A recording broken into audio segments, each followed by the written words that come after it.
Hello, dear students. If you need a high score on your SAT test, then you are in the right place. In a series of mini lessons, we will solve different types of math problems similar to those which you can get in your SAT test.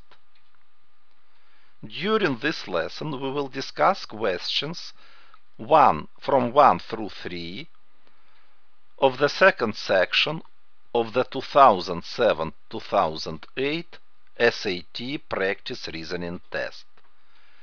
This section contains 18 questions which you should do in 25 minutes.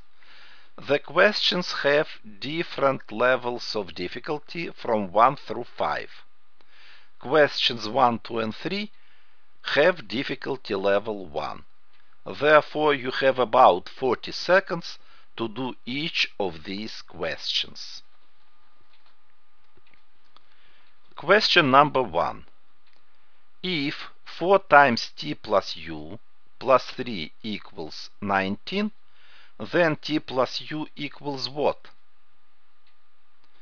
So, in this question you are given a linear equation with two unknowns t and u should find the sum t plus u.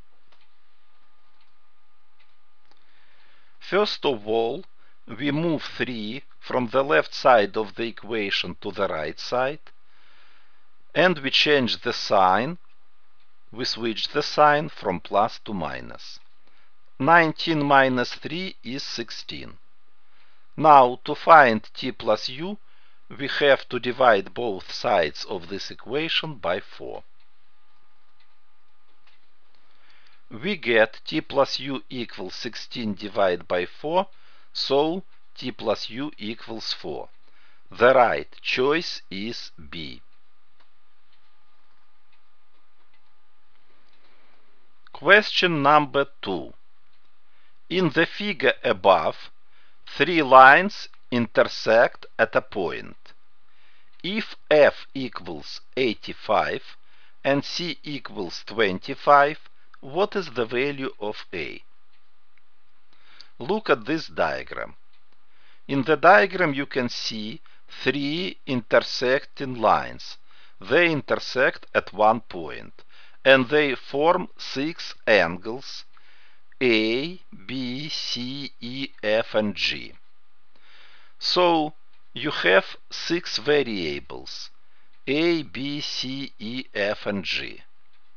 Fortunately, we know that opposite angles are equal. Therefore, angle B equals to angle F, angle G equals to angle C, and angle E equals to angle A. You can see on the diagram that instead of B I wrote F, instead of E A, and instead of G C. Therefore, I have only 3 variables A, C and F. And I know that the sum of all 6 angles is one complete revolution, which is 360 degrees. Therefore, I can write the equation. 2a plus 2c plus 2f equals 360. We have 2 angles A, 2 angles C and 2 angles F, and all these 6 angles add up to 360.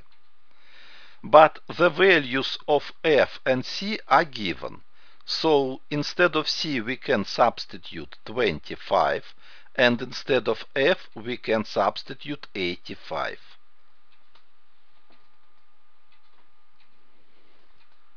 We will multiply 2 times 25 is 50, 2 times 85 is 170, add 50 and 170, the result is 220, and then we isolate variable A.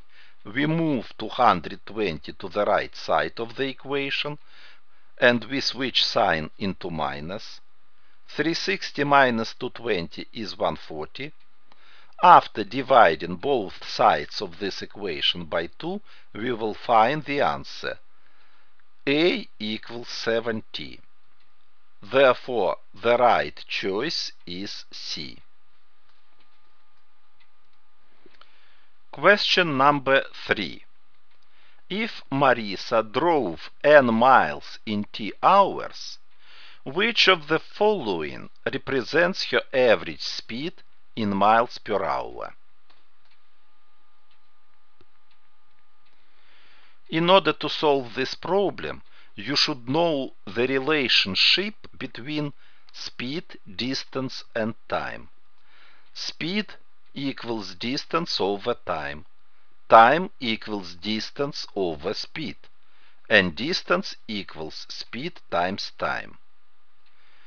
We have to find Marisa's speed, average speed. Marisa's speed equals distance over time.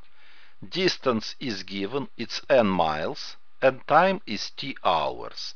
Therefore, Marisa's speed would be n over t miles per hour.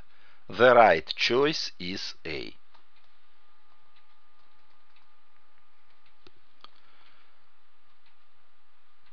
This is the end of our first lesson. Thank you for your participation. This was Vladimir Luzgin. Goodbye.